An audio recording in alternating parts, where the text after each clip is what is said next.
Yo, what's up guys? Mr. Jigga back here, and I'm back! If you guys haven't seen my last trailer, well, I was really sick and I wasn't able to record, so my fault. But anyways guys, welcome back to some more Shadow of War. I really hope you guys are enjoying these trailers, and if you guys want to see a first look into Shadow of War, go subscribe to IGN. They are giving us the most out of this game. I am very happy what they're doing. But if you guys want to see it from me, then just hit the subscribe button. And if you guys want to see my reactions or review in my case, sit down and enjoy, guys. But anyways, guys, hit that like button if you guys are enjoying this, and be sure to watch out for any other ones I'll be putting out. More than happy to keep putting these on. These are really awesome. I already told you guys this is gonna be a game I'm doing. So anyways, guys, I hope you guys enjoy. Peace out.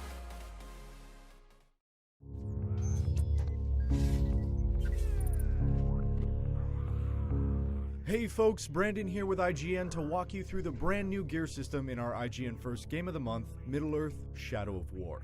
As we saw in Monolith's announcement walkthrough, the RPG systems in Shadow of War have been expanded enormously, and that includes not only the armor and weapons that Talion and Celebrimbor use, but the rarity, variety, and gem sockets that can augment the Ranger and his Wraith companion this time around. So let's talk about the gear you'll find and how you'll make the most of it in Middle-earth: Shadow of War. Let's start off simple. Here we see Talion wearing his basic ranger armor and looking very serious in front of the fortress of Saragast. We've given him a few pieces of gear that he's ready to equip, so let's head into the menu and swap out his equipment. In the inventory menu, we see a few things. First, you see the visual look of everything Talion is wearing over here on the right. This is a true reflection of his gear, which changes with every piece of armor. Next, we see just how many interchangeable pieces of equipment Talion can wear this time around in Shadow of War. Now, from left to right, we see he can find and equip gear in the sword slot, used for melee combat, the dagger slot, used for stealth kills, the range slot, which can be Talion's bow or Celebrimbor's forge hammer this time around. We can see the armor that protects him, the cape he wears, and finally the runes he can inscribe onto the new Ring of Power for loads of added benefits. First, that Talion is currently wielding his equipped ranger's sword with a melee attack rating of 31. And our other weapon, a Numenorian sword, that's also got a melee attack rating of 31. While there's no tangible difference between these two, there are a huge number of weapons to be found. But even though there's no statistical difference in this case, you can see the different visual styles of each weapon. Fortunately, this Numenorian dagger is a statistical upgrade over Talion's ranger dagger. Equipping it nets him an extra 35 stealth attack rating. As we continue to outfit Talion with his basic Numenorian armor, we can see his visual style change. Not only has he gained a slight statistical edge, his armor looks much different than when we started. But let's look at something stronger. In Shadow of War, very few things are given freely. So if we want epic armor, we're gonna have to earn it. Let's find a minion of Sauron that might hold something of better value. This is Masai, the Glutton. He's a war chief of the fortress of Saragast, and defeating him might get us something worth using. Looking over his strengths and weaknesses, it's pretty clear what we've got to do to take him down. Masai is flammable, meaning he's vulnerable to fire, so burning him should help us in our mission to bring him down. But he's no slouch. We can see by his bonuses that he leads a fanatical gang, holds the advanced class rank of commander, and is enraged by frost attacks. Let's target him and go on the hunt. Now we found our target. He's somewhere in this camp. We just have to engage him, remember his vulnerability to fire, and hope he drops something we can use. Jumping forward in time, we've lost our element of surprise, but Masai, the Glutton, is here and his gang of fanatics is on the defensive. Now I don't want to spoil the fight for you, but let's use the power of the Wraith to explode a couple of campfires and jump to the combat. Okay, so we've successfully roasted and defeated Masai. Let's see what defeating an epic Olaghai troll has earned us. It looks like our crispy troll adversary has dropped a Rohirrim dagger. Let's open the inventory menu and equip this powerful new weapon. As we can see, this is an incredibly powerful dagger. It boasts a huge 767 stealth attack rating, but that's not all. At the bottom of the screen, we see it packs a 5% chance to apply burning on a quick throw.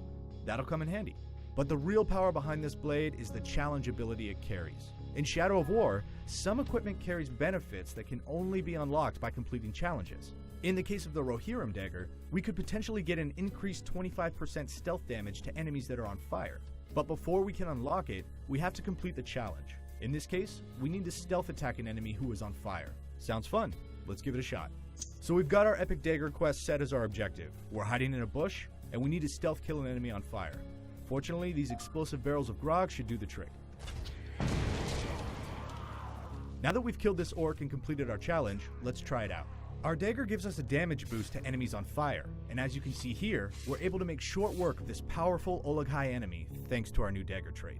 So, now we've got a fully unlocked epic Rohirrim dagger, but that's not the end of our upgrade path. Let's find a gem to socket into this dagger. Jumping forward, we found this icy Graug. In Shadow of War, powerful enemies and creatures like the Graug drop gems to socket into our equipment. Dominating and then automatically dispatching this creature makes quick work of it, so we can get our socketable stone. Now this Graug has dropped a red gem. Let's pick it up. But before we can use it, we have to go into our inventory screen to unlock the socket in our epic dagger using the currency we've collected so far. Now let's slot our gem. We see that we've picked up a warrior gem, which grants 10% increased damage to the weapon it's slotted in. There are more upgrades available for each kind of gem, but let's focus on more powerful equipment right now. Again, jumping ahead in time, we're setting our sights on an even stronger enemy. This time, we're hunting a legendary orc, one that might have a piece of legendary equipment, the best we can find at this point in our journey. This is Ronk, the Gravewalker. He's an assassin of the Mystic clan of orcs, and from the looks of it, he's pretty good with a crossbow. We'll have to be careful. We can see from his strengths and weaknesses that he's vulnerable to fire, but he's also got an impressive amount of strengths, like reduced poison damage, and enraging when on the receiving end of a mortal wound. Now let's find him. Alright, so we've mortally wounded Ronk, and in the process enraged him. But I don't want to spoil the fight, so let's jump forward to the end.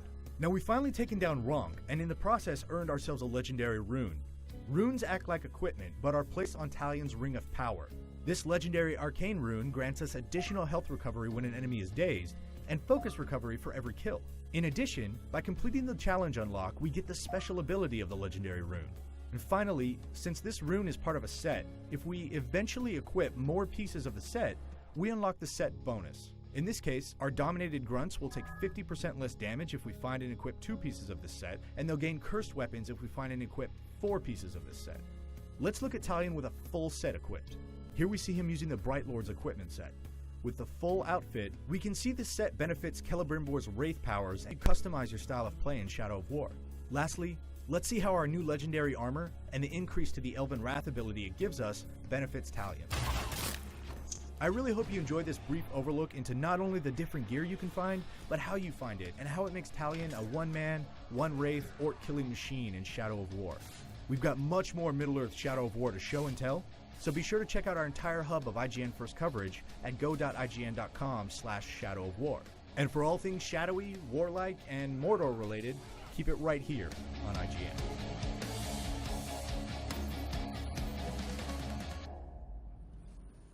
All right, so right off the bat, this is totally awesome. Like, they have this kind of reflection in a way, like they kind of give you like a real world image of your own character, which is really awesome. Like, you know, if you change the sword or something, like as you can see, like previously it was like that old sword, but like now since you got this new sword and replaced it, it actually changes with the character, which is really awesome. And not only that, but look at this. Each one has like a different thing. Like you have your sword, you have your dagger. Like each one's different. It's cool. Like sword, dagger, and then like you also have the bow, which is like, I guess you can change them around. And then they also introduce the armor set, like the chest, the hood, and then the ring, which is really awesome. Like each one, I assume that each one's different from the other one, which is really cool. And I'm assuming that you can in the video you can see that like its armor changes and everything, which is really, really cool. And I can already tell that these guys were not only focusing on Talion's clothes. Look at this, they already changed like the design of the Uruks in general. And they also bring back, like, you know, from Shadow of Mordor, are basically the things that tell you the defense and what their weaknesses and what their strengths are, which is really awesome. Because that was pretty cool about the Nemesis system, which they brought that, which was very, well, unique to their kind of game. Which I'm very impressed, and I'm very happy they still have it into this game. And like I was saying, they like this RPG system they have going on. They not only change the look of the dagger, but they kind of show you the stats as well. As you can see right here, they have a 5% chance of applying fire on a quick throw, and they actually like show you like the attack damage and everything. And they also brought something different into this kind of game. They brought like challenges where it says get 1 stealth attack on an enemy who's on fire. And like the reward is getting a 25% increased stealth damage on enemies that are on fire, which is pretty cool. And as you can see right here, this person gets the kill, and as you can see, he makes quick quick work on this Uruk. Like, I'm guessing this will take a long time if he didn't have the damage, but that's pretty cool and really awesome that what they done. And we get our first look on the, well, what is this? The Graug, if I remember, but these are like the Frost Graug, which is kind of like a new variation of the thing. But as you can see right here, this is kind of like a gemstone that we can put on our weapons. This is kind of what the RPG system brings more. You can upgrade your weapons and make them more powerful. So like they have like their own gem slots, so each one has like their own thing, like, you know, warrior gem and other stuff, which is really cool. And not only that, but they actually bring kind of like rankings, like difficulties into the Uruks as well. As you can see, this is technically like a legendary. No, this one's a mystic. My bad. So like they have like kind of like rarities and difficulties as well, which is really cool. But once you get all of it, like they kind of give you like the difference between, like, you know, it's pretty cool. Like they give you like different attributes, different things just because of the rarity you got. So the RPG system is very heavily implemented into the games, which is really awesome in my opinion, which I love about this game so far. I love the RPG systems, I love RPG games, which is really awesome, and especially I love Shadow of War right now. It's like I'm like a fanboy right now. And not only that, but like if you get like a complete set of armor, it gives you kind of like bonuses, which is really awesome, really cool, and it basically kind of like gives you a boosted power up, as you can see right here. It's really awesome, like this kind of rate ability, which is really cool, and it's awesome. Well guys, I do hope you guys enjoyed today's video, and like I said one more time, I'm sorry that I wasn't able to upload before. I was really sick, but anyways guys, I really did hope you guys enjoy. I am more than stoked already. They already implemented an RPG system. They already implemented more things that I already love about this game, which I could not expect anymore. But anyways guys, if you guys enjoyed today's video, hit that like button, and if you guys are new to the channel, hit the subscribe button. But if you guys haven't, like I said before, if you want to get first look into Shadow of War's trailers, then all you have to do is just subscribe to IGN. They upload videos almost every day, and they also bring in new trailers and first look into Shadow of War, which is really what gets me stoked every time. Well guys, anyways, I do hope you guys enjoyed. As always, this is Jacob signing out. Peace out guys.